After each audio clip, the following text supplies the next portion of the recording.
Looking for something new in sci-fi or fantasy? Check out what Brandon Sanderson, Orson Scott Card, Nnedi Okorafor, and others chose as the best new stories of the year in the L. Ron Hubbard Presents Writers of the Future anthology from 24 award-winning authors and illustrators, plus art and writing tips and bonus stories. L. Ron Hubbard Presents Writers of the Future. Buy your copy at galaxypress.com, Amazon, or wherever books are sold. All right, everybody, it's time for you to get out and nominate your favorite podcast. Yes, it is that time of year again. There's a show I want you to consider for the People's Choice Podcast Awards, UFO Undercover, in the category of entertainment. UFO Undercover brings you some of the most revealing and current research that is being done with respect to alien abductions and contact. Host Joe Montaldo has been an abduction researcher for over 35 years and is uniquely qualified to bring you live interviews with some of the most well-known researchers in ufology. Go to podcastawards.com to nominate UFO Undercover in the category of entertainment. That's podcastawards.com, and please take a moment and get out and vote now. All right, everybody, it's time for you to get out and nominate your favorite podcasts. There's an amazing show I want you to consider for the People's Choice Podcast Awards. The Outer Realm in the category of Best Female Hosted Podcast. The Outer Realm is a very popular show hosted by Michelle DeRoche and Amelia Pisano, which boasts millions of listeners each week who are well known for and have been complimented on their very laid-back, roundtable style of interviewing. Together, this dynamic duo brings you the best of the best with guests from around the world who are well-versed within their respective fields of ufology, paranormal, esoteric, and other areas of high strangeness, and more. So go to podcastawards.com to nominate The Outer Realm in the category Best Female Hosted Podcast. That's podcastawards.com, and please take a moment and do it now.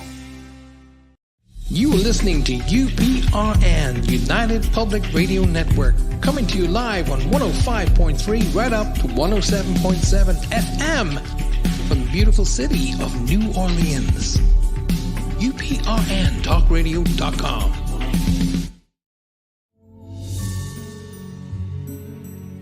Spirit Switchboard, airing live on the United Public Radio Network, 105.3 New Orleans.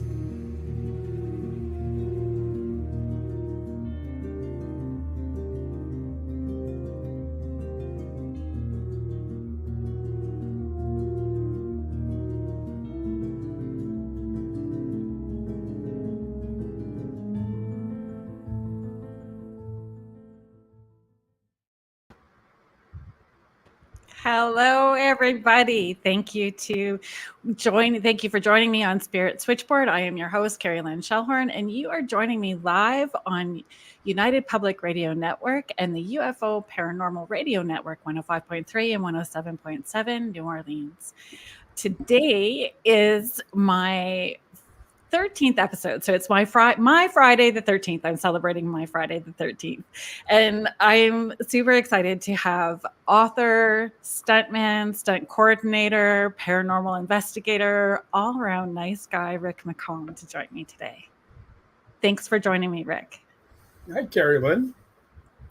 I was so excited. I mean, stunt coordinator for the Friday the 13th video game. Come on. All the horror movies. This was brilliant. I was so excited about having you coming on today to celebrate my Friday the 13th show. Yeah, Friday the 13th kind of runs through my life, seeing as my best friend is Kane Hodder, who played Jason 4 times. Yeah. But I never worked on any of the Friday the 13th movies. No, but you did you not? I thought I read that you were like a stunt coordinator for the video game. Yeah, that's true. Yes. Yeah, for the video game. Yeah, and that was a lot of fun. Is it different than stunt coordinating for a movie? Like how Yes. does that, like, is it more intense? No, it's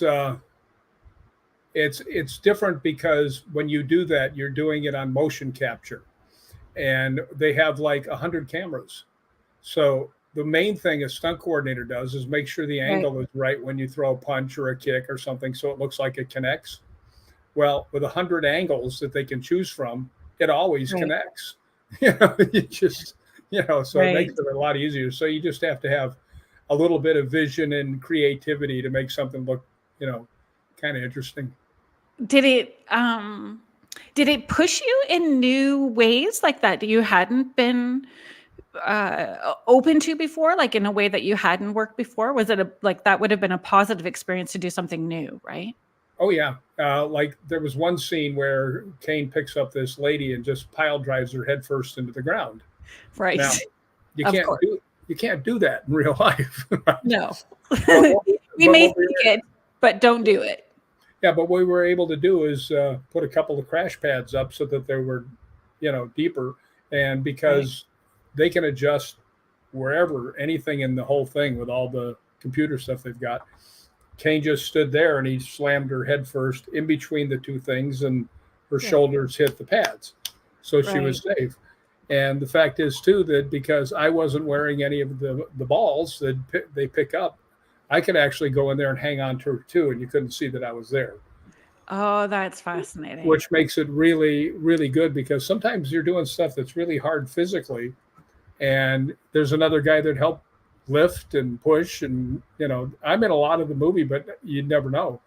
Because like a lot of times when the girl's trying to get up, I'm holding one leg down so she can struggle. It's like, so yeah, it was totally different than a movie. I mean, you got to have it exactly like they want to film it. So the motion capture is pretty cool, except for one thing. I had to put on the motion capture suit, which is all spandex.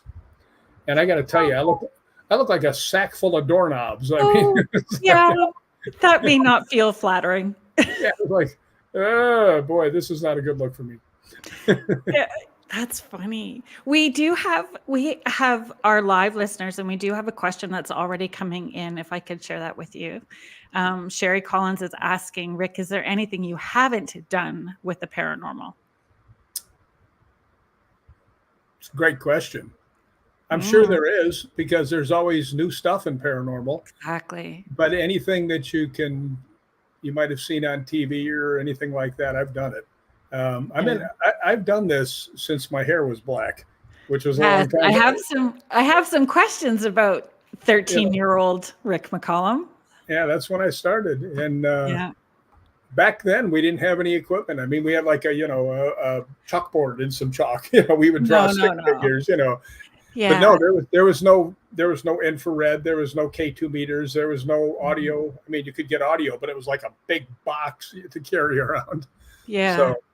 So and the field is growing continuously, like stretching and trying new methods all the time. So there's, that's the hope, right? Within the community, that everybody's playing nice in a sandbox. And as a community, we're exploring new ways to gather evidence. And that's the point of it, right?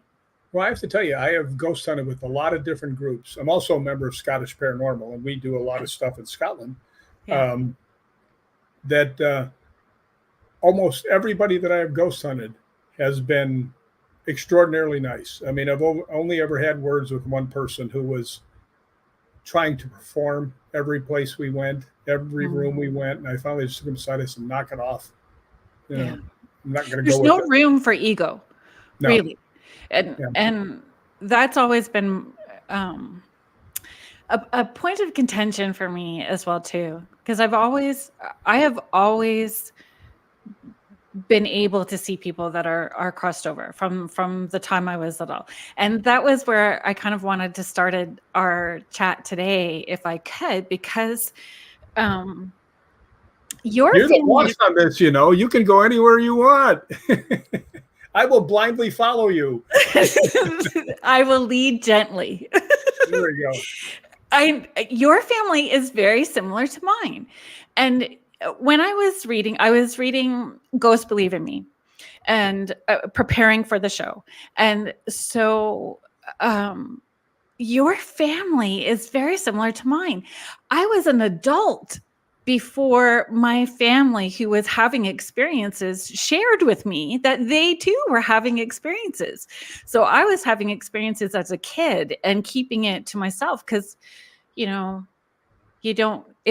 kind of like, it was a secret back then, right? It's like you're secretly watching porn, but you don't want to tell anybody. It's like you don't want to be the weird kid. You don't want to be paranormal porn. Yes. Yes. Yes. Back I was an adult. Yeah, back then, I mean, 20 years ago, 25 years ago, if you said you were, a ghost hunter, paranormal investigator, whatever you want to call it, all you got was. Yeah. Right now, everybody's like, really? Tell me, I want to go. So, I mean, everybody's got a ghost story.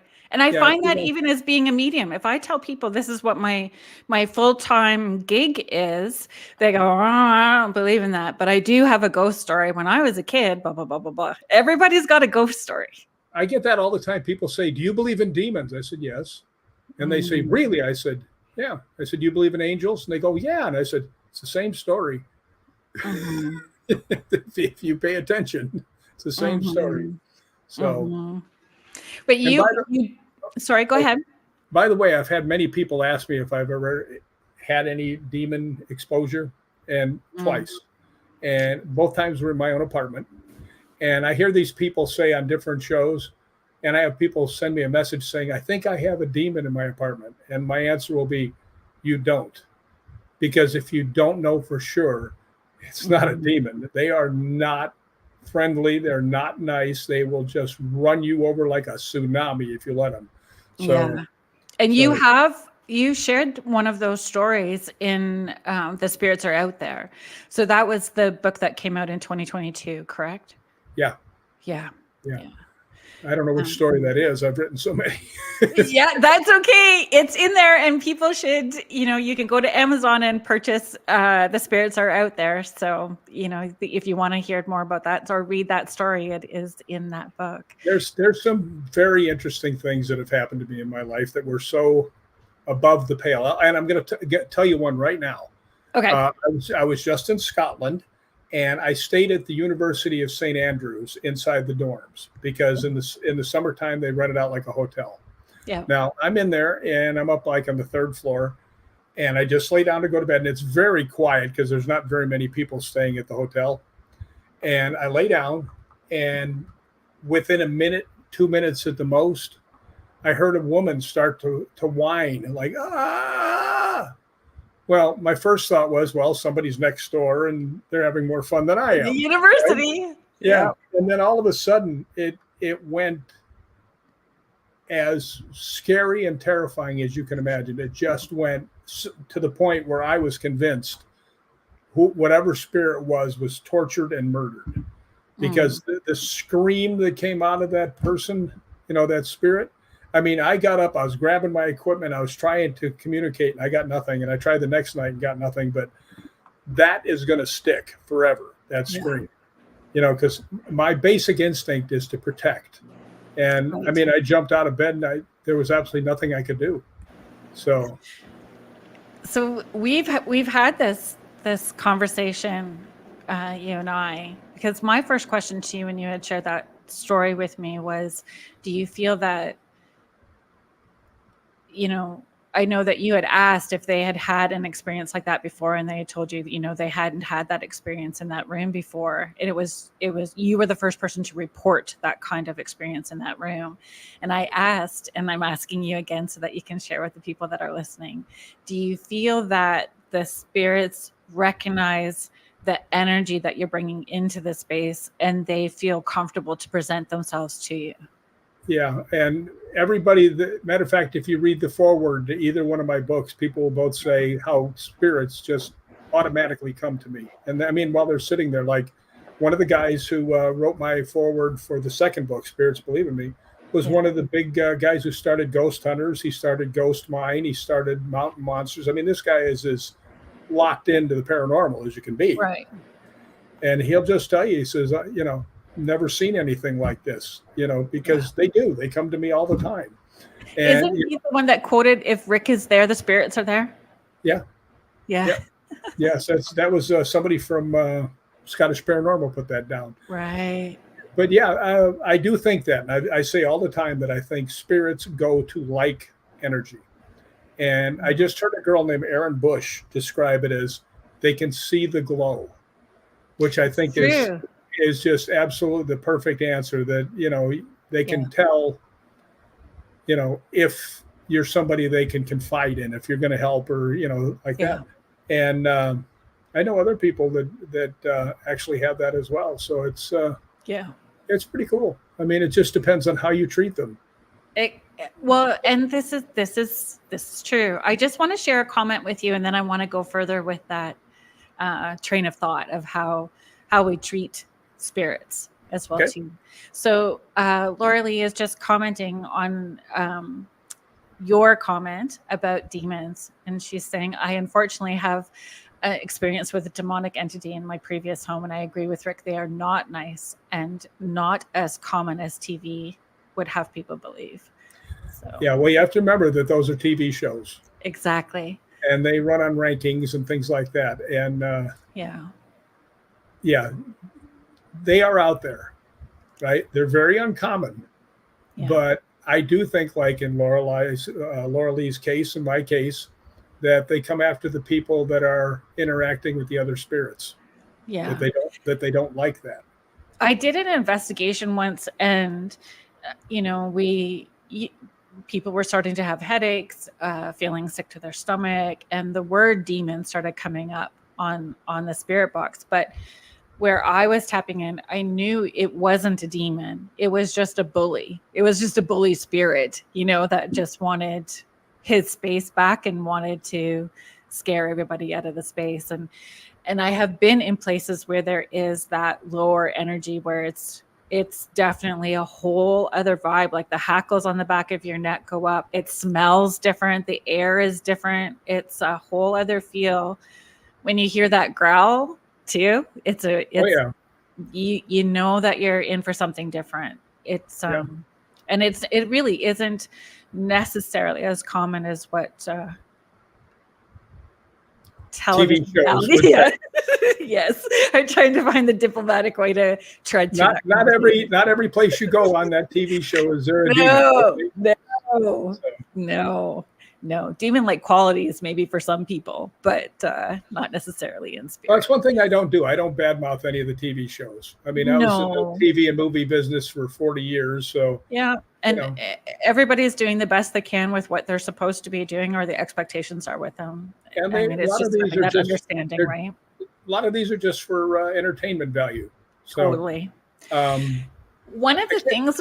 Sorry, go ahead. Finish your thought. After you, please.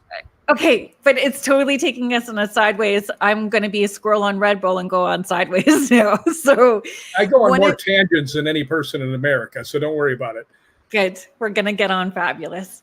One of the things that I loved, there was a lot of things I loved about, which was an award-winning book, Ghosts Believe in Me. So that was 2020, right? The Paranormal Awards for the Book of the Year. Book. Yeah, Book of the Year. So was that you started off with John Wayne. That when you were 3 years old, it started off with John Wayne. And that hit me right. Like it was just all the feels. When I first became, I was a single mom really early. My kids were really young when I became a single mom. And our tradition at Christmas was to watch John Wayne movies all day. And so I have this picture of my kids, my three older kids, 2 boys and a girl. My daughter was the youngest of those three. And my oldest boy's got a little, toy gun. My other son's got a rope tied like a lasso, and my daughter's grinning from ear to ear. And it was like, this is how we used to celebrate our Christmas. And those boys, even my daughter, was like jumping off the back of the couch, and they were daredevils from the start. So I understood that story. Like when you said you were 3 and saw John Wayne movie, and away your career started, right? Like, yeah, my dad always said after he saw what happened, he goes, I always knew what you were going to do. He says, no doubt. Just so people know, my dad and mom took me to a movie, and there was a thing where a horse and a wagon went off a cliff. So later on that night, because we'd seen a matinee, because I was little, my dad was sitting there, and we lived in a 2-story that had the split stairs. Go down and then you go down another thing. And I had one of those little pedal cars, and they were sitting on the couch watching TV. And he says, I came around the corner just barreling right at the stairs. And he jumped up and tried to catch me, but he didn't. And I went straight down and all the way to the bottom stair, face first, boom, and got 2 black eyes. Right. And he said, I knew right then what he was going to do. So, so he's right. By the way, right here above me, I actually have an autograph from John Wayne where he's dressed like the guy from The Quiet Man. Shush. Which is my favorite movie. Yes. Yeah. That's lovely. Yeah. It's actually a gift. It's a gift from my evil stepmother. Who's not so evil? No, she's one of my best friends. That's why I can call her my evil stepmother. And again, you know, one of the things, and I was totally, kind of got Twitter-pated that you were coming on the show today, because one of the ways that I wanted to introduce you was like the hero with no cape, because you even saved your brother Cash, like that whole story with the Great Danes and swimming, right? Like it's happened more than once. Like I think that your light has been shining since the time that you were a little kid, and those spirits recognized it from the time that you were little to now. Well, there's also more to it, I think. And I've been talking to a friend of mine, Kat Hobson. You might know her. She's got her own podcast. And we're great friends. And she's in your book as well, too. Like she's got some stories in your book as well, too. Many times. Yeah. I was in Edinburgh. And I've had 6 knee operations, and I need a knee replacement. So sometimes it's a little hard for me to get around at full speed. Let's put it that way. Right. And my knees were just killing me, because when you go to Scotland, you walk everywhere, upstairs, up hills, everywhere. And I was out all day. So I was walking back, and there's this one set of stairs I like to climb, which is really steep, and there's a lot of them. And my knees felt so bad. Like when I tried to stand up from where I was eating, it took some time. So I said, you know what? I'm going to go do those stairs just to piss off whoever's making my legs feel bad. So I went up and I said, I'm going to see how fast I could do it. So I timed myself. I went up all these stairs in 1 minute and 47 seconds. I thought, that's pretty cool. Now I'm going to walk down. And I almost always avoid walking down the stairs, because that's when your knees will buckle. And I walked down the stairs, and this is the reason I'm telling this story. Isn't about me. It's about a connection. Okay. Yeah.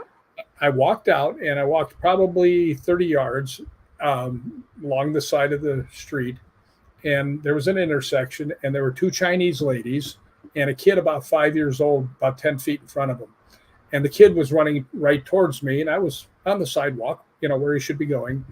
And just as soon as he jumped on the sidewalk, he took a hard left and ran into traffic. And I mean, I was in front of the kid pushing it, not actually physically touching him. I put my hand out in front of him, and he turned around, he ran back, and then I scampered because I didn't want to get hit by cars and stuff. And it just dawned on me, I wouldn't have been able to do that if I hadn't done the stairs and loosened my legs up. So I really do think that there are powers that a lot of people don't pay attention to, that said, okay, Rick, you're the only one around here that's going to be able to pull this off. Let's loosen them legs up a little bit. Yeah. And I truly believe that we're spirit guided way more than what people maybe consciously are aware of. Like, and I see that daily with how sessions unfold for me and the clients that come, because it tends to be a theme for the week. And these are people that are coming, that I'm having sessions internationally with, that wouldn't know each other from different areas in the world, that have the same theme. And it's a theme for the week where, spirit had to have organized those things. Yeah. One of the questions that I wanted to ask you was, if you feel that your intuition, or that intuitive gut feeling, knowing, sense, has strengthened as you've gotten older and have immersed yourself within the paranormal world. So you had experiences as a kid, like in your mom's home and your dad's home. And then, in the movie world, which is where, Hollywood Ghosthunters evolved from, and then really immersing yourself in it. Do you find that your intuition has strengthened? Do you acknowledge that? Oh, yeah. Yeah. As far as I'm concerned, every single interaction you have with a spirit makes you stronger. Yeah. And I don't mean like physically stronger or anything else like that, but it makes you more open and more recognizable to the spirits, I think. Yeah. It makes your light shine brighter. Well, what's funny, because I'm like a big guy. I'm 6'4", I weigh 230 pounds, right? Everybody figures that I'm going to go in, I'm going to start being belligerent and provoke, and I do not allow anybody to do that around me. I love to hear that. Yeah. You know, and I tell everybody, it's in my book. It said, you know, everybody wants to know how to ghost hunt. I said, well, here's a simple thing. Pretend you walked in your backyard and there was a puppy in your backyard, right? Yeah. A lost puppy. I said, now, how would you try and get that puppy? You can't chase it. You're not going to catch it, right? You talk nicely to it. You put your hand out till it comes to you. It's the same thing with ghost hunting, because ghosts don't have to come to you. They don't have to show themselves. They don't have to move anything. They don't have to knock twice, right? They don't have to do any of that stuff unless they want to, right? Yeah. So you need to form a bond. I mean, I have actually, there's some places like the LAPD Museum. I used to walk in, and I was there one day with Susan Slaughter, Brandon Alvis, and Kristen Lumen, who were all TV personalities. And they borrowed my equipment. And when I came in, I picked up my K2 meter, which I take everywhere with me. I was going to ask if you had a favorite go-to. What equipment do you pick up first? Actually, I'm kind of well known for the K2 meter. Everybody picks on me about it. But I will walk in there, and I picked up my K2 meter, and Brand goes, hey, we used that for 2 days. It didn't go off once. And I said, really? Walter, are you here? And 5 lights. Bam! And he goes, holy crap. I said, yeah. You know, sometimes you make friends with the spirits, you know? Yeah. And the more that you go to one place, the more comfortable they get with you as well too. Like, I truly believe they'll match energy. If you go in, if your intention is to provoke and have something negative, and that's your intention, that's probably the response you're going to get, or you get nothing. If your response is going in out of respect and curiosity, you know, they're much more welcoming. One of the things I always say I say, in my book, I think I say it in there, I get my name called out more than any human being, right? And I've got it on tape dozens of times, right? And people say, why do they call your name and not mine? I said, did you see when I first came in? And I said, hi, my name is Rick. Exactly. That's a big deal. Yeah. And then I explained the K2 meter that I had in my hand and how it worked and what we could do with it. And then I also say, I also have an audio recorder here. If you want to speak for me and I can hear your voice, you can leave a message for a loved one that's still here, and I'll get it to them. Right. So I've never gotten anybody to give me the message, though, to be honest. But I have gotten them to interact and start talking to me through the recorders. Right. So I would add yet. You haven't had that happen yet. Yeah, it will happen. Although I will tell you something, the weirdest thing I think I've ever seen was at Old Paulding Jail. And where is that? That's in Ohio. Okay. And my friend Kat had been there before and had a really weird experience. So I was there with another one of my friends, Lori, and she and Kat are big friends. And she says, oh, it's too bad Kat couldn't come.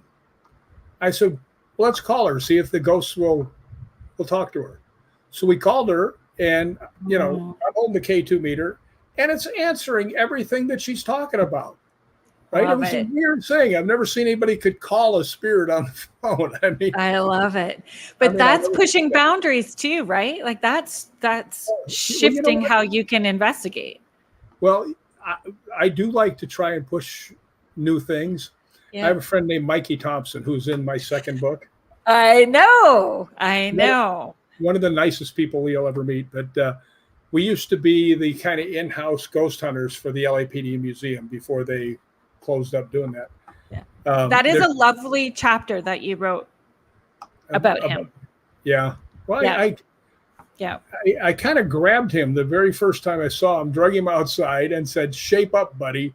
You got some, and that book, if anybody's listening, the chapter about Mikey Thompson is, he's in the first book too, but that chapter that we're talking about specifically is in The Spirits Are Out There. Like it's in the second book. I'm sorry to interrupt. Please. No, I'm just saying, he was very, very scared, right? Very scared. Something really amazing happened. A dark entity came in and it was making itself very well known and was deciding that it was going to pick on the 16-year-old girl. Well, fortunately, Michelle Vance was there, Michelle Wagner, I think. Yeah, she was there, and we were sitting this way, and Mikey was facing away from where this entity was. And I just told him, I said, there's something mean here. And she goes, yeah, I know. And it's right by the door. I said, yeah, that's where it's at. Right. And Mikey was getting nervous. He goes, it's after somebody. And I said, yes, it is. And he goes, well, who? I said, I don't want to tell. Right. I said, let's just get rid of him. Right. And he said he was so scared. And I didn't blame him, because I just told him there's a nasty entity right behind him. Right. Yeah. This is one of his newer times being out there. And it really affected him. So I took him outside and we had a long talk. Right. I said, look, you've got the right feeling for this and stuff, but this is going to happen once in a while. You have to stand up to it. Right. Yeah. And since then, I mean, he's become as good of an investigator as there is. And I mean, Annie's lost like 135 pounds. Yeah, I read that. And that was something that I wanted to comment about, in how you really do try like supporting the paranormal community and creating those and friendships, lifelong friendships, and creating networks here and overseas. Yeah, I mean, I'm a friendly guy. You know, I will talk to you till the cows come home. I mean, it's just, they'll be like, I gotta go. No, wait, I'm not. I got another story. Come here. But that's mirroring to people that should be, or could be, shoulda, coulda, woulda, I suppose, is not a good, always not a good train of thought. But we can be that way, and we can have results, and we can create this community that's supporting each other, because there's sometimes a lot of competition out there that it's not effective and doesn't need to be there. Well, I try to tell him too, and I try to tell everybody, and I'm not picking on Zach Bagans, okay, because I actually was on Ghost Adventures with Zach. I actually Hotel. Yeah, I actually ghost hunted a movie. I actually stunt coordinated a fight scene for him in a movie he did. And I think he's a great guy. So I'm not picking on Zach Bagans. I'm only saying that because he's really well known. And I tell people, I said, don't be Zach Bagans. Don't be Chris Fleming. Be you. Okay? Yeah. No competition. No, because you're the light that they're going to try and read. And if you're trying to be somebody else, it'll come across as false. So just be yourself, be nice, and see what you get. And it brings different layers of energy to the space. If everybody is just bringing their own level of integrity and authenticity in who they are and to that investigation, it's just going to add another layer to what potentially can come through. Sure. And when you've got people that are actually of the same like-mindedness, and I don't mean all robots, I mean, they just there because they like the adventure. They're trying to make a connection. Anybody that's there to try and get evidence, don't do that. Try and make a connection, and then you'll see what comes to you. I tend to pick places that have a rich historical background and story to them. I love places that have that, history, architecture, that kind of background. I'm always fascinated with. Well, that's one of the reasons I go to Scotland every year. Scotland has got some of the most amazing places. I mean, Balgony Castle is my favorite place to ghost hunt. Tell me a story about Balgony Castle. Oh, Balgony Castle is, well, this is one that happened recently. I was there. My friend Jay and Kathleen were filming this for the Dark Zone, right? And we actually had people keep telling us that there was a spirit in the chapel named David who did not like women and would run them out. And you'd hear him, get out, leave, So we decided, we had a girl named Cheryl with us, that Cheryl should go in and ghost hunt by herself. Right? That was brave of her. Yeah, no, she's not afraid of Godzilla. So, I mean, Good. And we were right outside the door, standing very close. Well, Jay and Kathleen were also in there filming it. And she did something very smart. She went in and sat on the floor instead of sitting in a chair. So she was in a very non-dominant position, right? Yeah. And if this guy was the bully they said he was, that would be the perfect way to start off, right? So anyway, after about 10 minutes, I went in with my thermal imager and didn't see anything. So I went over and I sat down next to her. And then Mikey Thompson came in, and Gregor Stewart, who's one of the founders of Scottish Paranormal, he came in, and we started asking questions, and he started answering.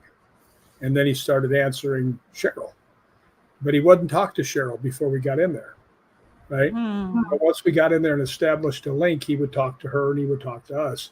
And the first thing I asked him, I said, if you had a chance to spend some time with Cheryl, what would you do? And the voice comes back, says, love her. And, Interesting. you know, I knew the story that he had been deformed, so that he was probably shunned because of his looks. Right. And it turned out to be practically Romeo and Juliet. Right. I mean, they connected, you know, Cheryl and him connected, and all of us were asking questions, and he was answering everything. Yeah, and I've seen that in other locations where a spirit feels super intense and aggressive, but it's really because their intention is not being heard. Like their story isn't being heard. They're not being seen or heard in the way that they're needing to be. And when you have a different approach, it changes the direction of a whole investigation. Well, you know, I knew when I heard this story about the chapel, and I had been to Balgony Castle many, many times. Right. And the chapel is very active. Matter of fact, we just went back and tried to get David to answer questions that I had Cheryl record for me. Oh, yeah. And he did answer a couple. He did answer a couple of questions, but when we were done, this loud growl came from right in the corner, right by us. It was like, roar. And the guy that I was with is people who have ever watched the show Spook Scotland. Ryan is one of I think he's the founder of Scottish Paranormal, and we were the two inside there. But we got some great stuff on the first time. And before we went in, I had told Jay, I said, you know what? I just have the feeling this guy's not mean. He's just lonesome. Right. And then when she went in and was nice to him, then all of a sudden they had a bond. Well, now that she's not there anymore, he's back to throwing everybody out again. So. But mirroring to people, there's a different way to approach that. There's a different way to approach, and hopefully people can learn from that. Yeah, I asked him too. The last thing I said to him, I said, David, I know I'm not exactly sure because it's been like a year since we did this. I said, I know you like to tell the girls to get out, but I figure you're probably lonely, right? I said, if you're nice to the girls, you might make some more friends. You don't need to throw them out. Interact with them. And I said, can you do that? And he goes, I will. So that's interesting. Yeah, it was very, very, it's actually very sweet. It was like he finally found somebody he could connect with. So that was. And you facilitated that. Well, I think we all facilitated that. Jay was kind of running the thing, and I was kind of pushing the people around to where to go and stuff. So it worked out good. It worked out real well. And when you got Jay and Kathleen filming you, it's going to be great. So they're just, they're as professional as anybody. So it was a blast having them do that for us. So maybe it's not a professional question to ask. Shoot. We're going to ask it anyway. When we do investigations, I'm known as the snack lady. I'm all about the snacks. If I'm got to wear an outfit, it's going to have pockets because it's got to be comfortable because there's going to be rocks and snacks in there. So if you have to do you bring snacks on your investigations? Are they salt? Are they salty, savory, sweet? What kind of snacks does Rick McCallum choose? I don't really take snacks with me. Shush. Not at all. You go on a big investigation and you don't take snacks. No. I'm actually horrified. Well, no, my pockets are usually filled with equipment. You use carabiners and then you hook them off your belt loop, so then you've still got room. I will teach you the ways. Well, you know, a lot of the places that I've been to, like especially the last place at Balgony Castle, they had a big. It was actually at a barbecue outside because we were there overnight. So, oh my gosh, late night meat. Yeah, and then when we were in the Banshee Labyrinth, they had all kinds of food and snacks sitting around. So yeah, other people tend to bring them, and I steal them. Right. Like I get so exhausted. I am physically and energetically pooped by the time we are done and needing something usually, especially if it's a long late night investigation. Well, if you really connect too, I mean, that'll wear your butt out faster than anything. Does. I mean, I go home and I go thud, crash, right? Yeah. That's what I tell people. Hopefully I hit the bed, you know. So. Yes, being 6'4" and 230 pounds, you want to hit the bed, not the floor. Yeah, my neighbors would not like it if I slam it. Well, they would be concerned. I have to be nice because the girl downstairs is real sweet. And she lets me play with her dog. That's funny. So no sweet, salty, savory, not a particular choice. It's what everybody else. Well, it'd be Oreos if I had a chance to stuff them in my That's mouth. what I want to hear. You know, just in case you come up north, if you come to Canada and we, you know, hook you up with some investigations up here, then I know what I need to get you. Oreos. Double stuff. Tillamook mudslide ice cream. We can make that happen. Those are my two favorites. I wanted to ask about, I don't want to say favorite death scene, maybe bloodiest death scene in the movie. Oh, well, supposedly, now somebody told me this. I don't know if it's actually the case, but I can see it happening. I was in a movie called Hatchet 2. Actually, I was in all four of them because I was stunt doubling Kane. So, and not because Kane can't do it. Kane is an excellent stunt guy. Right. But there's a lot of times when there's first unit and second unit, and because he's playing the title character with the other lead actors, right. Sometimes there's stunts to be done the other time. So I would do those. Right. Not that he couldn't do them. He can do them at least as well as I can. So the second movie, I played a hunter. I was called Silent John, and I think they had Adam and Kane. Adam Green was the director. I think they just called me Silent John so they could shut me up for a while. So anyway, I don't say a word in the entire movie, right? Because I'm just like not a very happy individual, and I'm hunting to kill Victor Crowley. Yes. And Victor Crowley comes into this clearing where I have the comic element, Colton Dunn. He's my partner in this, and he has no idea how to hunt or anything else. And we hear this chainsaw start. And here comes Kane, who's this big mutant monster with an 8-foot long chainsaw, right? And I start blasting him with the shotgun, and he just is walking through it. In the meantime, Colton goes behind me, and he's shooting into the trees and into the ground. He's hiding behind me. And my gun jams, and I'm trying to unjam it. And Kane comes up, and he takes the chainsaw and sticks it between my legs. It goes between Colton's legs, and he lifts both of us up in the air and cuts us in half. Right. Now, well, when they were cutting me in half, Adam Green added something to the movie. I know, because I've watched it, and then I laughed. Well, and other people were horrified that I was laughing.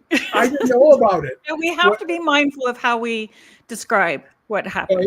Well, let's just put it this way. He hit me in a really soft area, and you could see a couple pieces hit the ground. Bits and bobs. Yeah, it was like, but it's by far the bloodiest scene you'll ever see in a movie, because they used blood cannons, and I mean they're right in front of us, and this is no lie. I mean, you used Barbasol shaving cream to get the blood off. Okay. And I wasn't going to drive home with leather seats with all this stuff on, so they had a shower there, and I was in there, and when I took my clothes off, every single part of me, and I mean every single, between my toes, under my feet, under my arms, was caked with the movie blood. Everywhere, my face, my hair, every single place of my body. I mean, it took like an hour, and I only got about half of it off. Right. So I ran out of 2 cans of Barbasol trying to get it all off. But they do say it's well done. Well, they say it's one of the top 10 bloodiest scenes in movie history. So yeah. It's one of those, like, the reaction I had was, "Ooh," and then I just started laughing. And that's how I respond to it. I mean, and we tend to have the shock reaction first, and then we laugh as the buffer after, right? But nobody was as shocked as me. I didn't know. You didn't know the extra piece was being added? No, he put that in later. And from what I understand is the MPAA was giving him a hard time about giving him a rating. A rating, yeah. So he put that in there because they'd say, take that out, so he could leave something else in. And they didn't take it out, so he left it in. And we were at the Egyptian Theater, sold out, packed house for the premiere. And I'm sitting upstairs in the balcony and I'm watching, and all of a sudden, right, here comes everybody looking at you. Yeah, and the place goes crazy, and then the objects go lower and they scream louder, and then the objects fall off and hit the ground and they go ballistic. Okay. Yeah. And I look over and everybody in the theater is looking at me. I'm like, oh boy. But when I watch movies like that, they really are my favorite. And it's my thoughts always go to, how much fun was that to think up? How much fun was that to, like, did the vision turn out in the way that they had thought? Like, I'm always thinking that way as well too, and appreciate the amount of time and energy and thought that goes into creating those kind of moments, right? Well, you watched it. Did it look like we were being chainsawed in half and screaming bloody murder? Yeah, for sure. For sure it did. And a whole appreciation for everybody for putting yourselves in that position and doing that and how it landed. But my friend definitely looked at me sideways because I laughed after, and they were still underneath their eyes, not wanting to look. I didn't want to look when I first what? Adam, what did you do to me? I thought we were friends. Oh my goodness. Okay. Ghost hunting. Let's go back to that. There was a story that I was hoping that you could share with us. Where do I want to go first? But I think I was really fascinated about how many experiences you had as a kid. And then there was that gap of time where, some weird things would happen before that exchange with Kane at Mansfield.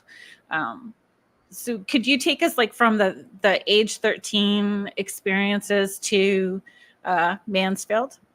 Yeah, well, at 13, my grandfather died in one of those gun cleaning accidents.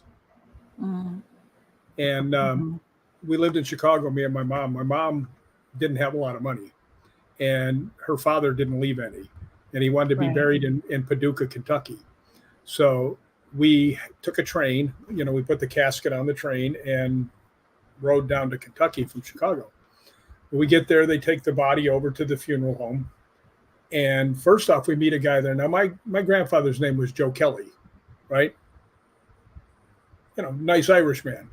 Yeah. Well, we meet his brother, George Volholius, and find out that he is 100% Greek from Sparta.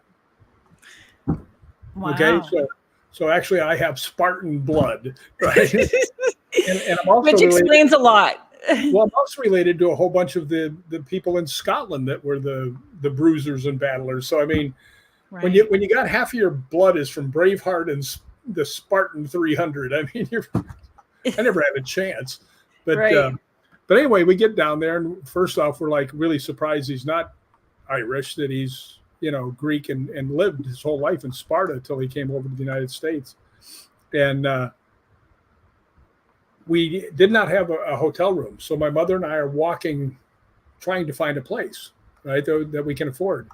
And we see this one place. It was a 2-story brownstone hotel with, the sign out in front, the flickering neon, it looked like a horror movie, right?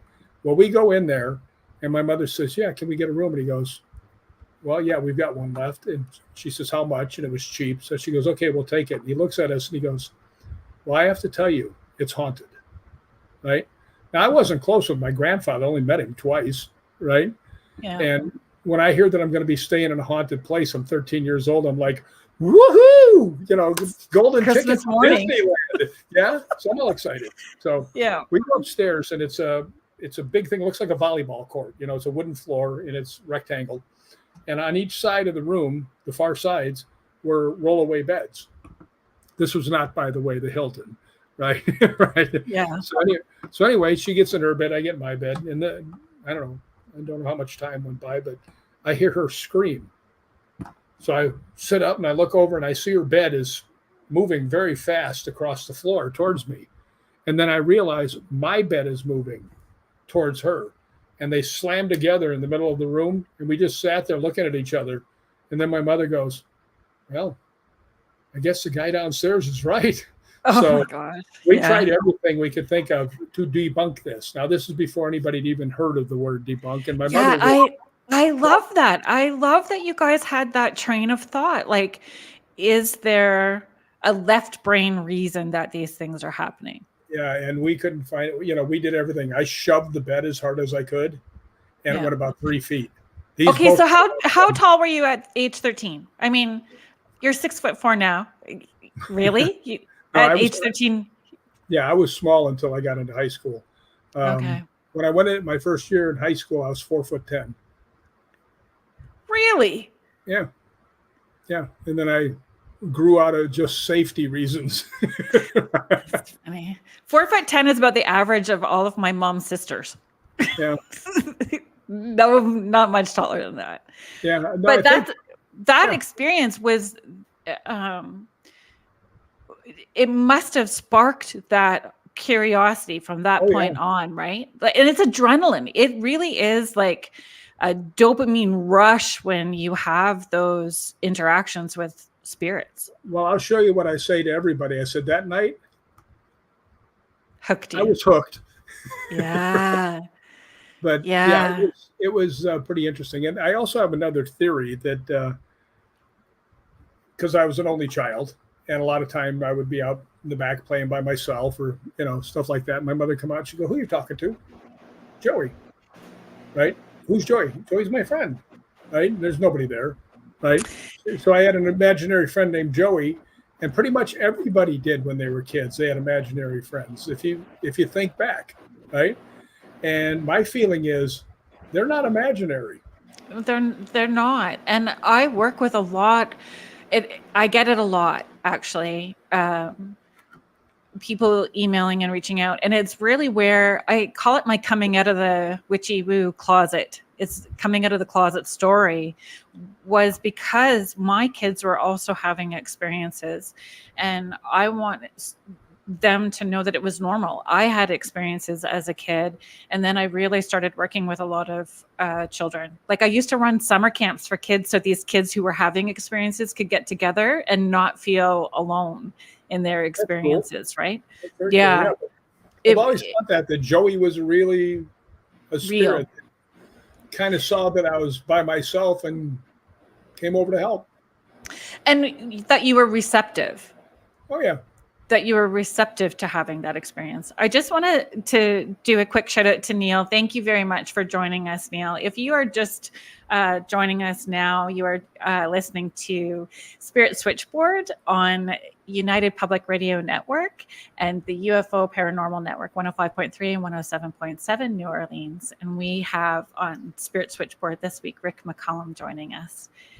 I'm for the my Friday the 13th episode. Which I don't know why I was so giddy about it, but it just made me so happy that my 13th episode and I'm on a Friday. It just made me so happy. That's pretty cool. Still does. It is. It is really cool. Hellfire Club. Oh boy. I know. Oh boy. But it is one of my, like, if I have a bucket list of places that some places that are well known that people go to a lot, I really don't feel pulled to go to.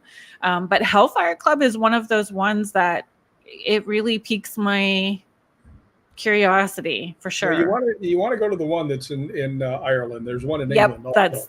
Ireland is the one I'm talking about. Yeah, and if you go there, be prepared to climb a mountain because it's up a hill, very steep hill, and it takes a while to get there. Right. But we made it up there, and I had just really hurt my knee, so I had like an army of people surrounding me, helping me get up there. So. Right. That was at Roslyn Forest, right? No, Roslyn Forest is no. Roslyn Forest is where you hurt your knee, is it not? Where you hurt your knee? I fell down a hill. Oh. I hit a muddy spot, and fell straight down, and my knee just crumpled, and that was that. Fortunately, I had to walk 2.5 miles in the mud out of there, limping like crazy. And it was so funny because I came finally to this place. There were 2 cattle gates, and I had to climb over those with muddy shoes. That was interesting with a bad leg. But then I walked around, and there was a street. I saw a guy in the window doing his dishes. And I just looked up. I said, "Hey, man," and I'm covered in mud. I'm limping. I look like Walking Dead. I'm surprised they didn't shoot me in the head. Right? But 6'4". Yeah, and I'm stumbling and everything else. And he goes, "Dude, what happened?" I said, "I fell." He said, "Where were you?" And I told him, and he said, "And you walked here?" He said, "That's over 2 miles." Oh. And I was like, they didn't have a choice, right? The other one was uphill, and no way I was going to make that in the mud, right? Yeah. So he says, I said, "Can I catch a bus to back to Roslyn?" And he goes, "Yeah, but it's a ways out that way." I said, "Okay, thank you." And I start hobbling. And after about 5 minutes, he pulls up next to me, and I've gone about 75 yards. That's, he pulls up and he goes, "Get in." So Earth Angel. Huh? An Earth Angel. Yes. And he actually drove me right to my hotel where I was staying, which was only like 2 or 3 miles away. But what's so funny is my name is Rick McCallum, and that's the same name as the producer of Star Wars, right? And the guy that actually picked me up, his name was James Cameron. Right?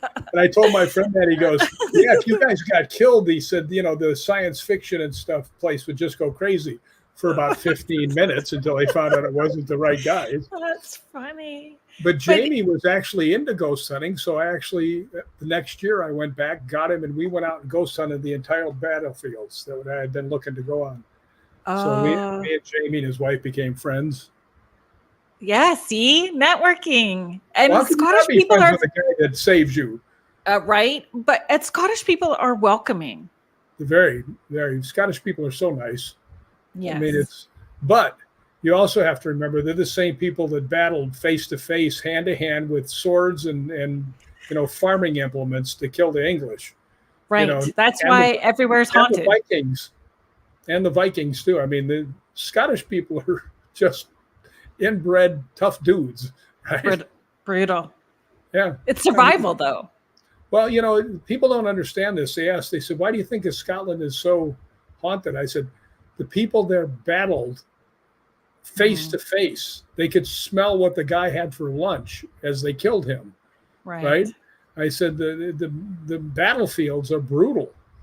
The one place that I was looking in Roslyn was the bloodiest battle in the history between the English and the Scottish, and almost nobody knows about it.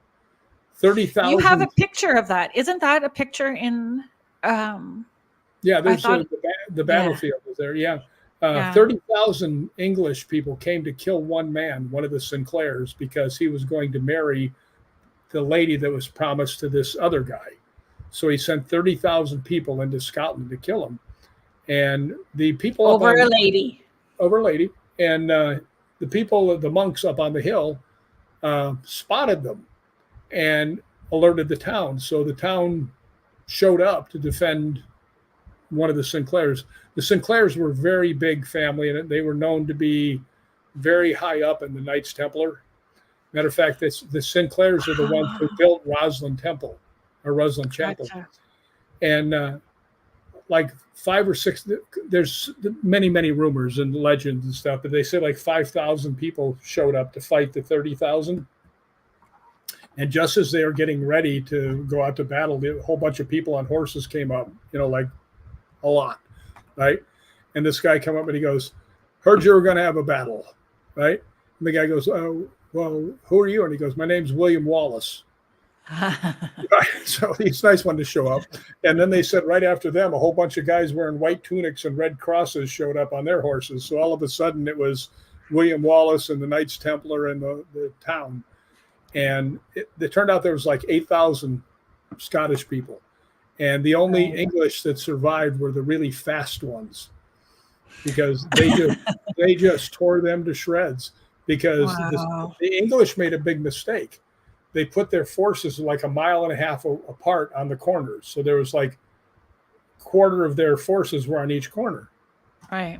Well, the Scottish people are not stupid, right? Well, we can run into the middle and have 30,000 people attack us. We can just kill that group over there.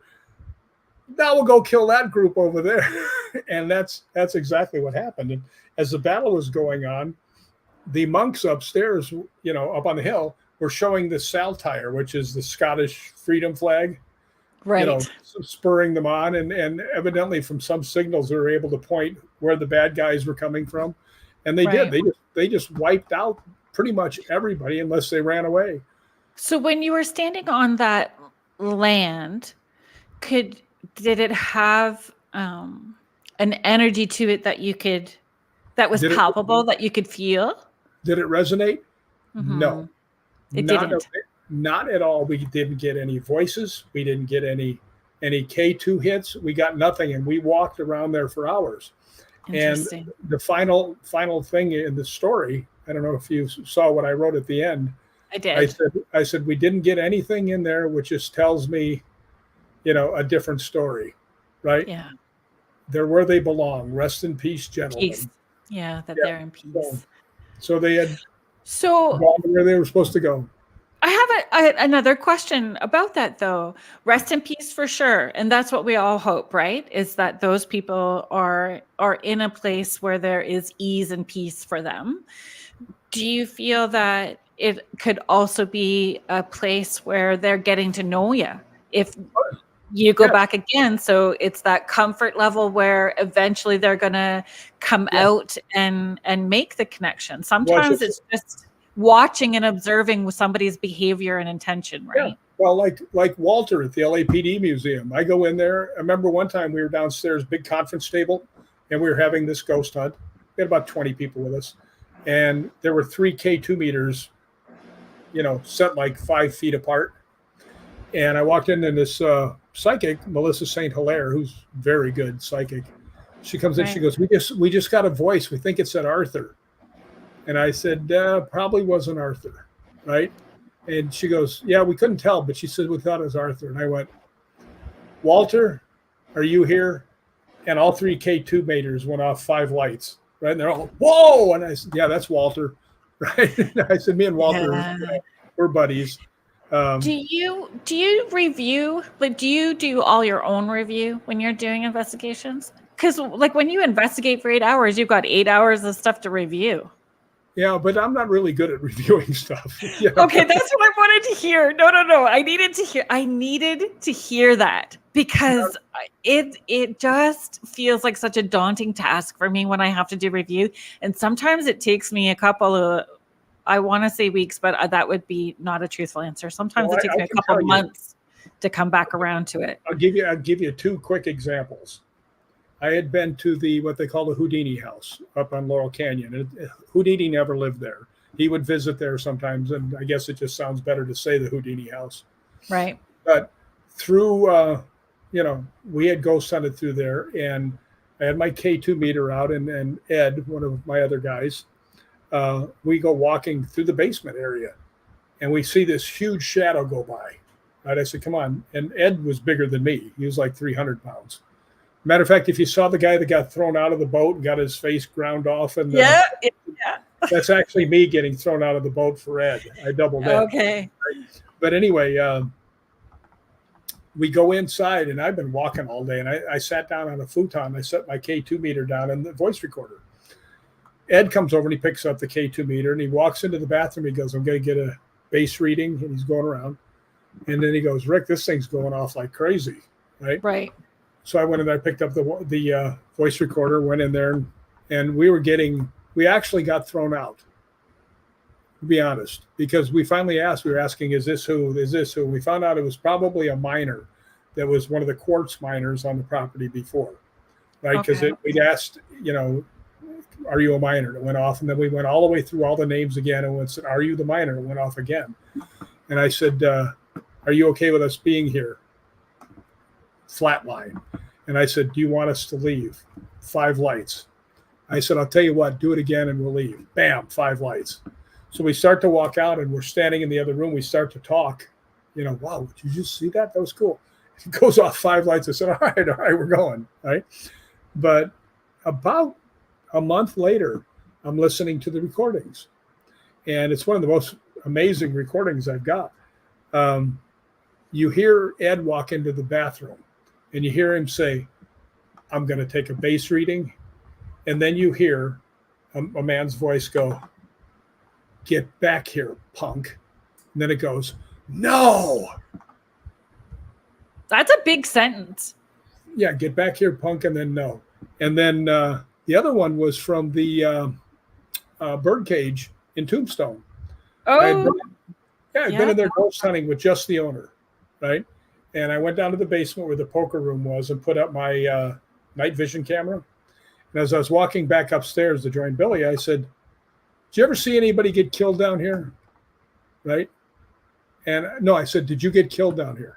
Was the first thing. And then I said, did you kill somebody down here? So I went upstairs and we did the rest of the hunting. By the way, I had 9 pieces of equipment that I had laid around this big place. Every one of them went dead within 45 minutes. And then did you have something big happen after that? Like where they drain everything and then look out because the wallop is about to happen? No, actually I just said, you know, all right, I'm out, because he was nice enough to let me in and take me around and everything else. We had a good but I went back and about a month later, I was looking at the video and you hear me and Billy coming downstairs. Now, if you remember, I asked if he'd been killed down there or did he kill somebody. Yeah. Now, most of these, or a lot of the people that lived in Tombstone at that time were actually Mexican citizens, right? So there's a lot of Mexican accents and stuff like that in the town. Right. So I'm listening to this. I'm just watching the video, see if I see anything move. And you hear me say, me and Billy are talking, and then you hear a voice pop in, right? And it has a Hispanic accent. And it says, I had to. Which could only be the answer to, did you kill somebody? Did you kill somebody? A couple of years later, I sent Billy a message and said, you got to hear this, right? And I had been getting ready to go down and do a live thing with Tony Rathman and some other people in Arizona. So I actually sent him this and I said, hey, can I get back in there? And I said, I only need like 20, 30 minutes, right? He goes, he says, well, and he knows I live in Hollywood area, right? He goes, well, you'd have to be here in the next 15 minutes because I got half an hour between groups coming in. Right. And I said, okay. And he goes, can you get here that fast? I said, open the front door. Because I was standing there. So he let me go down there. He let me go down there. That was cheeky, Rick. Very cheeky. Kind of, yeah. Kind of. But anyway, I go down there and I can hear the people upstairs coming. So I'll give you a guess. How long did it take me from the time I asked my first question until he answered me? Probably immediately. 38 seconds. Wow. Right? They remember us. What this guy does, and he is very verbal. So anybody out there, here's a tip for you. Go to the poker room and record audio because this guy's very verbal. Because when I got there, when I went back, I said, I was here before and I asked you if you'd ever seen anybody get killed or if you'd ever killed anybody. And you said I had to. I said, have you ever seen anybody get killed down there? And it goes, yes. So those are pretty good. But you know what? I jumped over a question that you asked me about the Hellfire Club. That's okay. If you'd like to go back there, we can. I'm enjoying the storytelling. Well, it's a very fascinating story. I got to the Hellfire Club. In Ireland. In Ireland, yes. And we slogged up the hill. one of my relatives was a member of the Hellfire Club, John Wilkes.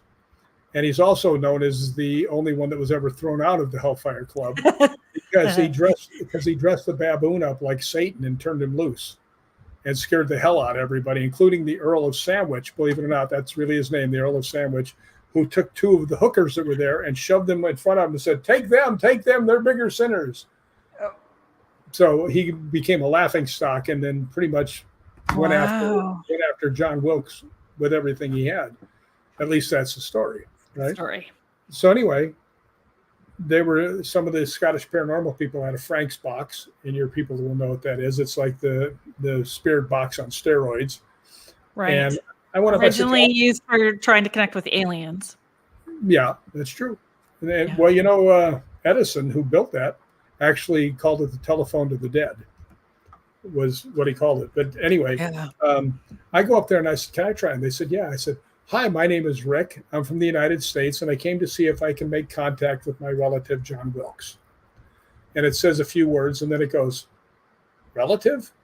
And they both look up, and I said, yeah, I'm your relative. I'm from the United States. I said, I just wanted to say hi, right? And it goes, hi, Rick. And their jaws drop. It's in the first book. Right? Yes, it is. Yeah. And then I said, all right, now I think I'm really talking to John Wilkes, so I got to know if you're really my relative. Did you really dress a baboon up like Satan and turn him loose into the thing? Because I would do something like that, right? A couple words went, and then the next word was baboon, right?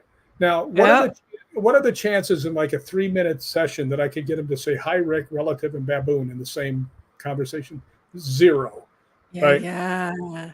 So that was very interesting, right? Yeah, that's fascinating. That's like, one of the things you would have noticed in my book is if anybody else was around when something really cool happened, I let them put their version of what happened in the book. Yeah, I appreciate that. And again, that's about keeping it all kumbaya in the sandbox and appreciating what everybody else contributes and brings to the table when we are in those investigations. Like everybody that's there needs to be there in order for that to happen. Exactly. I mean, you got to have the right makeup for everything. Yeah. But you know, to be honest, and everybody has written a book or a book report or anything, if you're the author, you can write any damn thing you want. Make up stories, hundreds and hundreds of them if you wanted to. Yeah. Your version of the truth. But if somebody else is there and they put in their version and it coincides with what you just said, although the girl said it and she got the names backwards, but she had all 3 of the things in it. So it was still. But there are times, because I know, sometimes stuff happens when we're not even investigating. Very true. Very true. Not even investigating. And we have stuff happen here. Not quite as much anymore since my daughter has graduated from doing her master's and when she was coming home from university, the lights in her room, it's like they were getting excited that she was coming home, for the weekend. They knew that she was coming home and they would get excited and the lights would go. So my daughter would come home. She'd go to the threshold of her door to go into her bedroom and she'd go, hi, folks, I'm home for the weekend. Just letting you know I need to rest. There will be no touching me in the middle of the night. There will be no flashing the lights. Like she was like laying down like a dorm room monitor what the rules are. And we have a very heavy dragonfly like wrought iron door knocker because it's an older home that I live in. So no doorbell or anything like that. So I put up this wrought iron door knocker and that will go like knock. And you could go out there and there's nobody on the porch, nobody on the sidewalk. And you can see if people were going to run around to the corner of the house. Like we have some fun stuff that happens in this house for sure. Yeah. When we're not doing anything.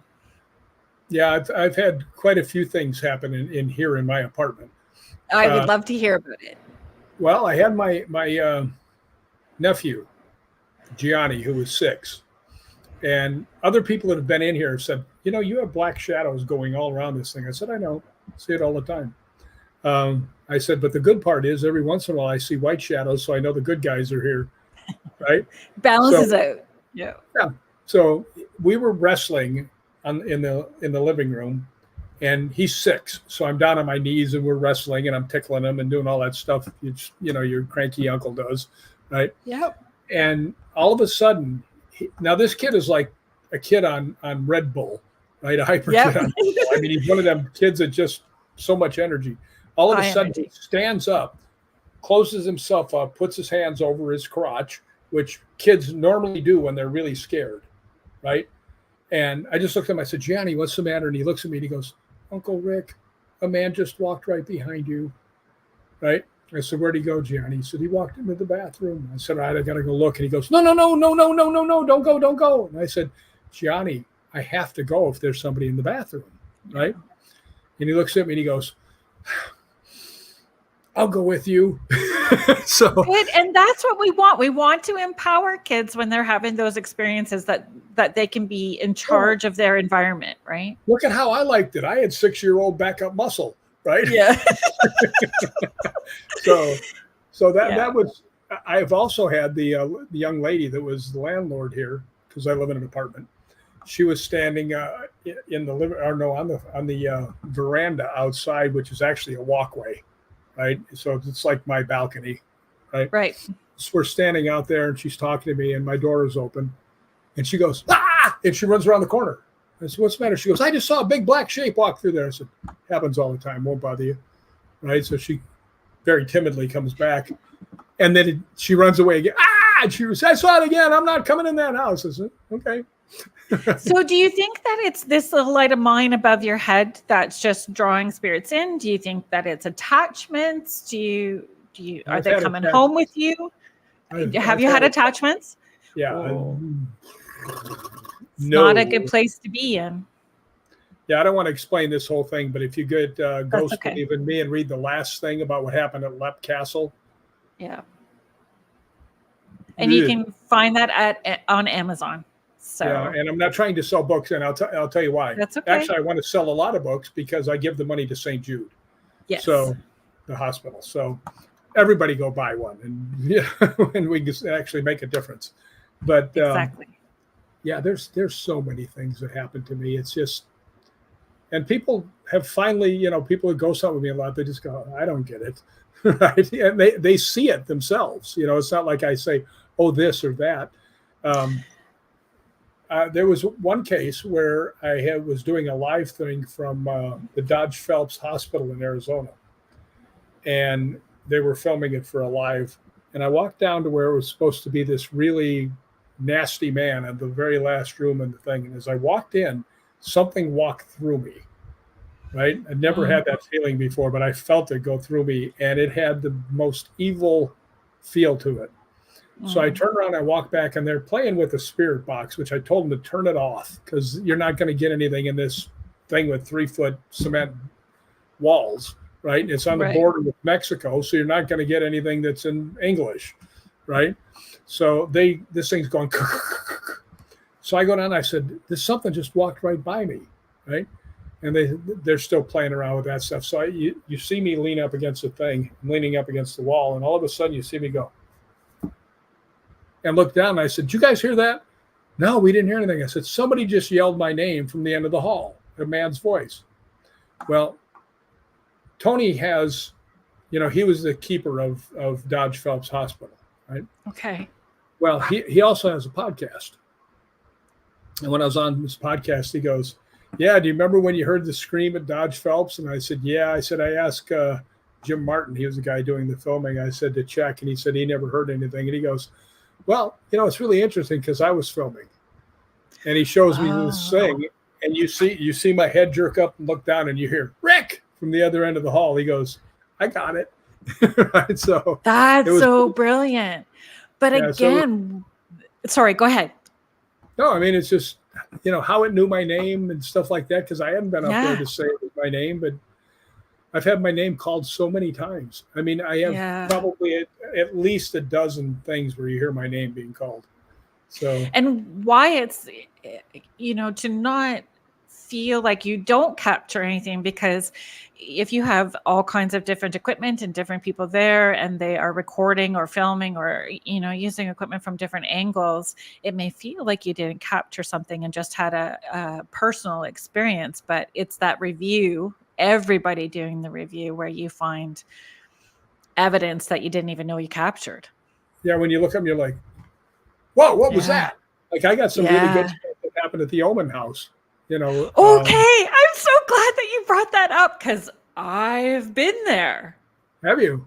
I have my own story. I have my own story.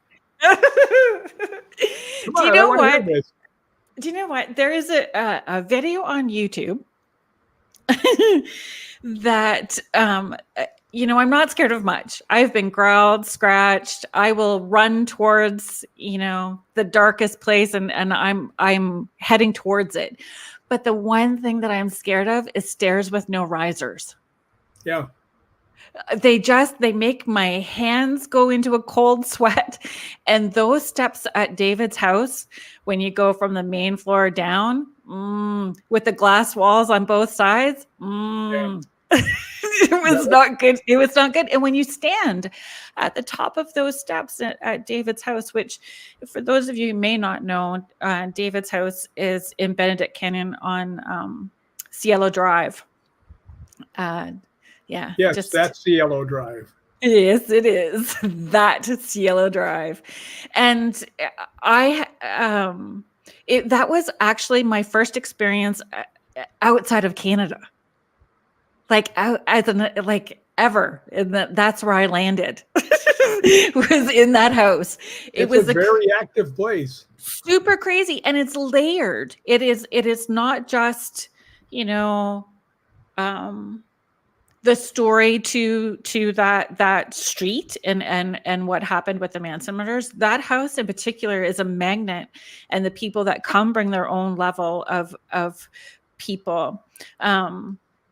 The furniture, the boxing room, the room with the dirt wall. I was getting all kinds of stuff happening. But the video that's on YouTube is really me holding the back of David's shirt, gripping it. And when we get to the top of the steps, because I was so scared, I was taking deep breaths and swearing salty words all the way up because I was so scared. And then I let go of his shirt, and right at his butt, there's this big sweaty handprint, and it's mine because I was so scared going up the steps. But in the meantime, I've had all kinds of people coming through, people that were personally connected to David, people that were connected to the murders that had taken place, and then connected within the Hollywood community of some of the things that David has collected through the years. It is, and that's a house that's always going to give you evidence. I've been there so many times. Yeah. I mean, actually, the Omen House is in one of my books. Yeah, yes, it is. But tell me a story. Do you have a favorite experience? And his dogs have always been so lovely too. The problem with that is I'm allergic to dogs except for two. The one that lives downstairs and the one that's at Balgony Castle. Oh. So whenever I get a chance to hug on some dogs, that's where I'm at. Right? Yeah. No, I've had so many. I'll tell you one that was kind of interesting. There was a whole bunch of us that were there. We were down in the very last floor. And right outside that, he's got a door that goes right outside the stairs. And Robert Pendergraft, who is a famous special effects expert, one of the guys in our group, we're standing there and we hear somebody walking down the stairs. So we open up the door, and these stairs are on the outside, right? We open up the stairs, and there's leaves all over the stairs. And he goes down the stairs and around the corner to see if anybody's down there. And I'm standing there waiting for him. And I hear somebody walking down the stairs behind me on the leaves. Crunch, crunch, crunch. And I turn around and I'm looking, and it walks right up to me, right? And I'm looking up and I went, hi, right? And I heard Robert laughing because he saw and, he'd heard what was going on. So what are you going to do? Hi. Right? But Yeah. walking right up to me. But yeah, if you ever look at David Oman's, his evidence section, you'll find a lot of it came from this guy. I haven't looked at it a lot. I just know that house was it was a fascinating place for me to be able to experience, and I was so grateful that David had invited me down to experience his house. And there was a lot that, and a lot that I was surprised with who came through, right? And at the time I wasn't sure if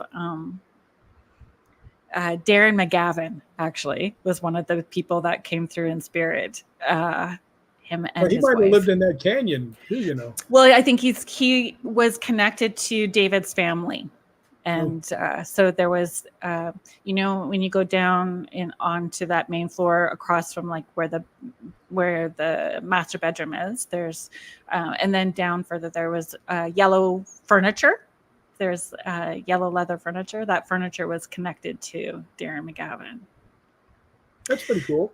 It was very cool. It was totally throwing me for a loop, right? Because at the time, I couldn't remember Darren McGavin's name. All I could think of was, I'll shoot your eye out. You'll shoot your eye out. That's all I could think of at the time when I was there. One of my favorite movies. I've seen it 500 times. Yeah, it's just, it doesn't shoot your eye out. It's so brilliant. But it was, it was a great experience. And I think that I was there just after, the Ghost Adventures crew were there. So it's been a while. Like David hates Zach Bagans with a passion. Well, we don't need, I realize that we don't need to go there. you can regale us with another story, personal story. We can. Well, I wasn't going to tell you that. I'm just saying he does. Yes, I'm aware. Yeah. Everybody's aware. It's not a secret. No. But yeah, I like going up there. I'm friends with David. Yeah, the house is brilliant, and David truly is immersed in the energy at that home. Well, I think he draws it to himself. Yeah. Because he's just like a beacon up there, Well, and that land is rich, has its own history with First Nations people, and having that exposed wall in that back room is going to bring lots of, like a portal. It's just going to allow all kinds of different energy to come in and out. So I truly believe it's even the people that come are bringing their own energy into the space that gets supercharged when you're there. Like it was the first time I had ever stood in a spot and watched a compass spin in a circle and not even find a true north, right? Yeah. Well, I tried to do something there. Some of you have seen the Pico House episode that we did. Yeah. Nick Groff and I were down in the basement, and I was getting K2 hits on every question, right? Well, about a year later, a group called and asked if we would come ghost hunt with them. And Kane was making a movie, so RA and I went down there. Yeah. And I was in the basement. And for those who don't know who RA is, RA played Leatherface in Texas Chainsaw Massacre 3. Yes. But anyway, we go down there, and I'm asking questions and not getting anything at all, not a blip.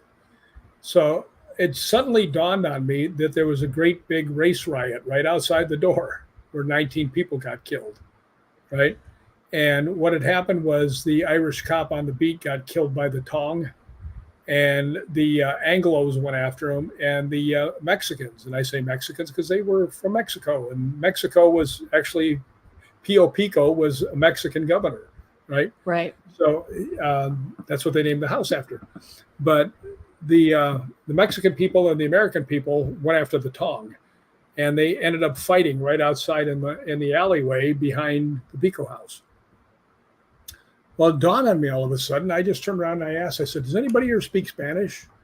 This girl goes, I do. I said, can you do me a favor? I said, like 10 seconds after I ask a question in English, can you ask it in Spanish? Right? She goes, okay.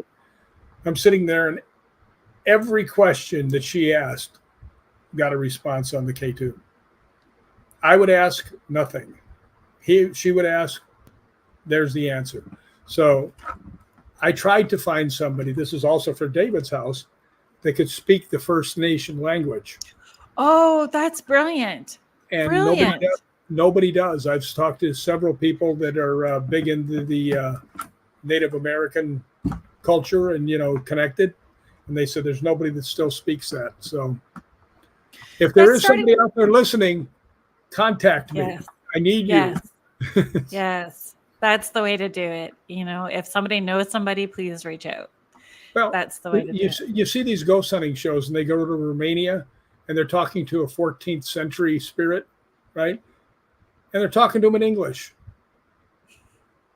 right? They're like, and they're saying, yeah, come to the K2 meter. And the 1400s, you think they knew what a K2 meter was? Yeah. So we have Michelle asking, Rick, is it common for you to see the full body apparitions, or generally the tools will pick up most of your encounters? Mostly it's the tools, but I have seen a few full body apparitions. One of them was in England, and I was with a group called Anubis Paranormal. As a matter of fact, one of the blurbs on the back of the first book is about this. And we were in a theater, an actual theater, not a movie theater. And we were down underneath the stage where they had all the equipment, so you could pull the curtains and all that stuff. They had a big pipe running crossway through the middle so that you could be on this side, but you couldn't be on the side where there's like 10 feet of opening that had, excuse me, my nose is haunted.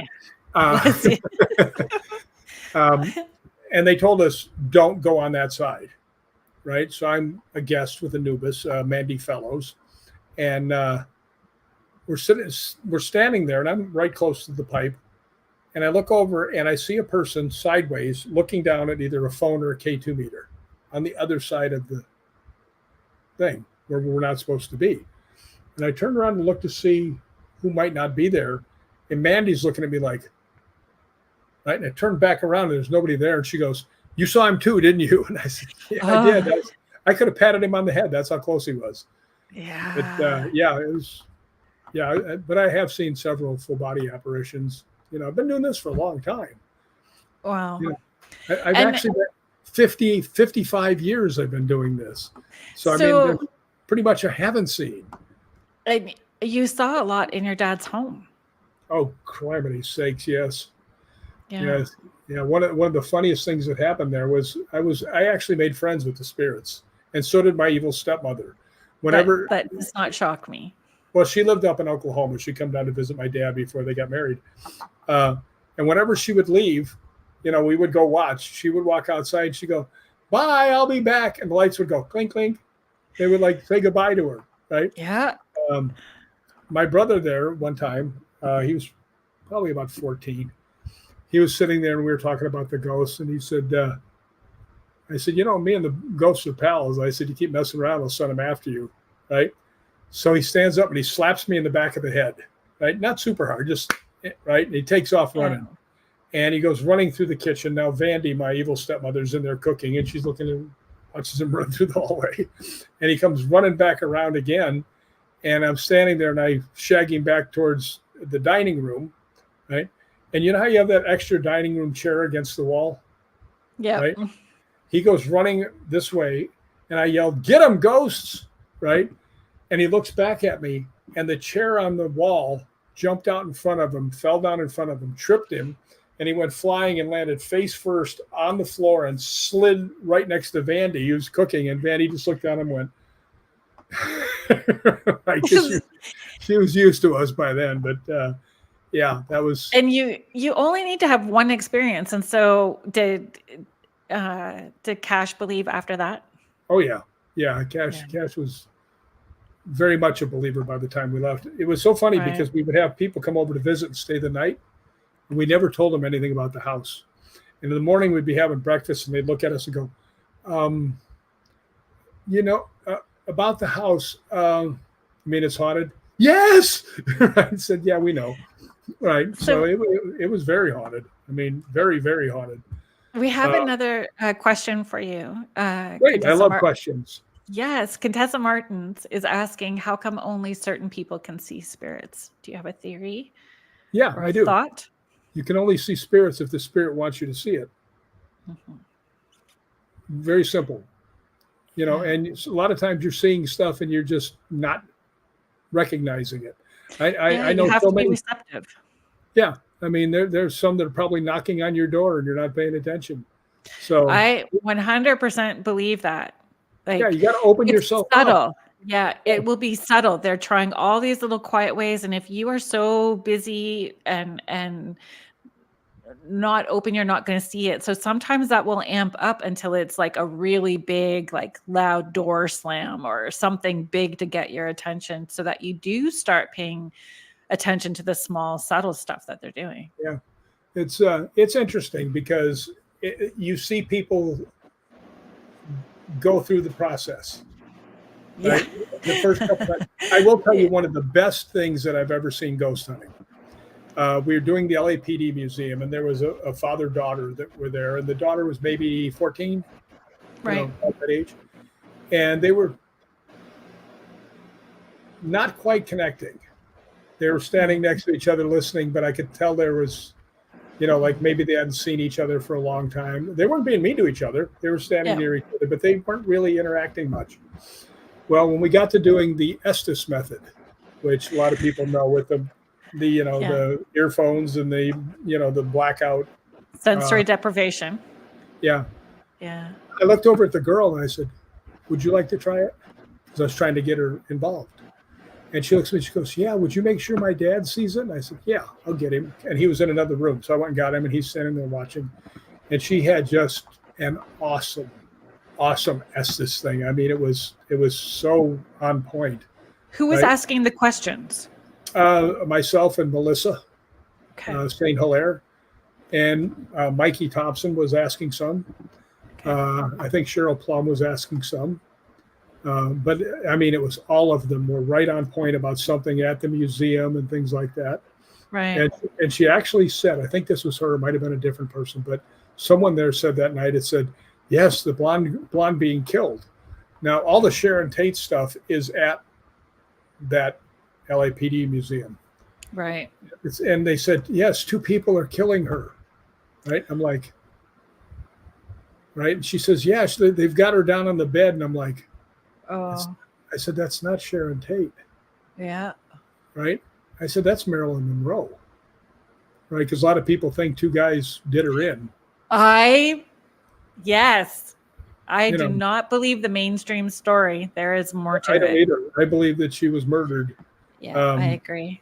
But anyway, after she was done, she was getting a little too deep, so I ended the session. Right? Yeah. I kind of watch out for people, right? Yeah. But anyway, she got off, and we were telling her, everybody was saying, "Hey, that was great," and everybody's patting her on the back and everything else. And she goes down, and I'm standing there, and her dad wrapped his arms around her, and I heard him whisper. He goes, "I'm so proud of you," and I'm like. That made my day. Nighttime. All the feels with that, right? Yes. All the feels. Yeah, but it was so cool. I think it does. It does have the opportunity to bring people together because it's emotional. And especially if you have not had an experience, but I always ask people if you were voluntold or if you volunteered. Did you volunteer to come out tonight, or were you voluntold to come out? Because you bring in different energy, right? So then reminding people to be open-minded, open-hearted, and just allow themselves to have an experience, and they will. If you allow yourself to have an experience, then you will. Yeah. If there's an experience to be had. I mean, I have been to some places that were so hyped up about all the activity and had nothing. And then I've gone back to the same building and it just blew up. Right. Right. So sometimes. But different people? Yeah. Sometimes they want to play. Sometimes they don't. Yeah. I agree. But I think that we're kind of all like that, right? Like, we don't always want to be the entertainment monkey for somebody. I'll do it. Will you? You and your Honda 50. Yes, my Honda 50. That got me in so much trouble. Got a very sore butt out of that one. I guess I have to tell the people. Yes, you do. I led you into it. We lived in Oregon in a place called Sam's Valley, which was super rural, hardly anybody there. I'll tell you how small it was. The elementary school had 2 rooms, 1st through 4th, 5th through 8th. That's how small this area was. But my Honda 50, my dad was having a party out on the front lawn, right? And he was having a barbecue. How old were you? I was about 14, maybe. Right. And I decided it'd be a good idea to ride standing up on the seat through the people on my motorcycle, right? For which I received a very sore behind. It's like in my book, I say, I went flying down the stairs of my thing. I received 2 black eyes for my effort. Then I did this and I received sore behind for that one, So I wasn't a wild child, but I like to have fun. Let's put it that way. Well, it definitely was leading you. I think all of our experiences play a part in our path and purpose, whether we're aware of it in that moment or not. Like every experience we have contributes to what we're meant to do. So that just led you right down to Kane and your stunt career that has been brilliant. Yeah, fortunately it's over because I'm too damn old to be hitting the ground like I used to. Yeah, but you filled the void with paranormal paranormal. Well, I remember I did a movie that had Clint Eastwood was a star, and my friend Buddy Van Horn got me on it. And Buddy introduces me to Clint, right? Not to name drop, but this was just kind of funny. And he looks at me and he goes, and Buddy says, "This is my friend Rick. I've known him a long time, and he's been in the business a long time." And Clint looks at me and he goes, "You've been in the business a long time, have you?" And I looked at him and I went, "Well, this isn't paint." Right? And he kind of smirked, right? And then he goes, "You known Buddy a long time?" I said, "I'm not going to answer that." He goes, "Why not?" I said, and they're like best friends. I said, "Because if I say yes, you might throw me off the set." He just smiled. But he is one of the nicest people, absolutely nicest people that there is. And I'll tell you a quick story about that. We were doing J. Edgar, and me and this Tom Archdeacon was the actor, and I was taking my cue off of him. We're supposed to run around these old-time cars and machine gun these guys, the FBI that's guarding this one gangster who's going to talk, right? Right. So they come over, the first AD comes over and says, "Don't shoot the guns anymore. We're running out of ammo. Only shoot when we're on, action." So we're standing there, and all of a sudden we see everybody coming out, and I'm looking at Tom. Tom's looking at me, and we're like, he goes, "I didn't hear anybody call action." I said, "I didn't either." Right. And then we hear, "Cut." We're like, "Oh, crap." We're doing a Clint Eastwood movie. We didn't. So here he comes. And, I'm expecting to get, torn to shreds. Right. Right. Clint walks up and he goes, "Why didn't you shoot?" And Tom goes, "We didn't hear anybody say action." He goes, "I don't call action on my movies." And he looked at us, he goes, "Probably should have told you that, huh?" So, it was so nice. Instead of most directors would take that opportunity to rip you to shreds, so everybody else would be paying attention. Right. Not him. He's just the nicest dude, And that was my only interaction with him, was those two things. But what a nice guy. As we're winding down, can you share with the listeners where they can find you on social media, where they can find your books? Well, both the books, Ghosts Believe in Me and The Spirits Are Out There and They're Waiting for You, which is true, very true. are both on Amazon. And if you look under my name, which you can see right here, it'll be under author. Also, if you happen to speak Native American that would work at David Oman's house, or you just want to tell me a story or just say hi, I'm under Rick McCallum on Facebook, Ghosts Believe in Me on Facebook, Hollywood Ghosthunters on Facebook, and I answer all of them. So, and I always like to get mail because I'm single and alone. I don't have a dog. Well, I say the same thing. Single, and I have a king size bed with 2 dogs that are in it. So it would take an extra special somebody for me to ask my dogs to move to move over and make room. I don't know. Do you ever see the meme where the guy, the lady says, "Yeah, my dog bit my husband," and he said, it was either him or the dog, right? And then you look over and you see the dog, and it's helping pull this body out of the house. Yes, I they're appreciate both pulling that. together, and the wife's pulling and the dog's pulling. Well, it's been a pleasure. Thank you so much for doing this Friday the 13th episode with me. It's been a pleasure. It's just been a great pleasure having you here. Well, I had a great time. Thank you. I'm glad that you did. So if you have been joining us, thank you so much. Thank you for everybody that listened in, joined in on the chat, asked questions. Thank you to UPRN. Thank you to UFO Paranormal Radio Network, 105.3 and 107.7. Hey Thanks there. everybody for being here. It's time for you to get out and nominate your favorite podcasts. There's an amazing show I want you to consider for the People's Choice Podcast Awards. The News on the Flip Side, in the category of politics and news. News on the Flip Side is a much different news and political program which is not deemed as opinion news. Listen as Joe Montaldo brings to you just the facts from trusted sources which will allow you, the people, to make up your own minds on the various stories being reported on.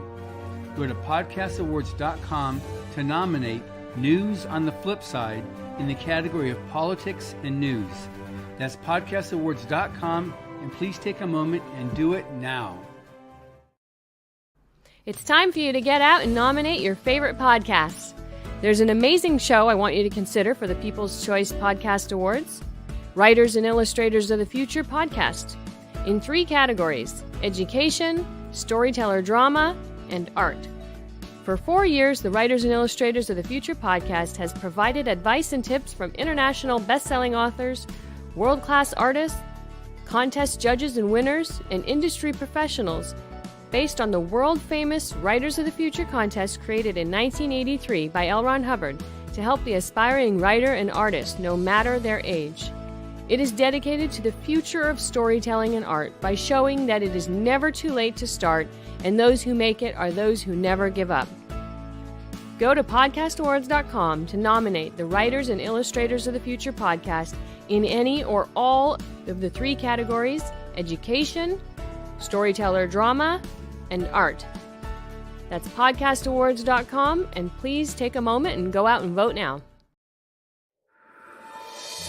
Looking for something new in sci-fi or fantasy? Check out what Brandon Sanderson, Orson Scott Card, Nnedi Okorafor, and others chose as the best news stories of the year in the L. Ron Hubbard Presents Writers of the Future Anthology. From 24 award-winning authors and illustrators, plus art and writing tips and bonus stories. L. Ron Hubbard Presents Writers of the Future. Buy your copy at galaxypress.com, Amazon, or wherever books are sold.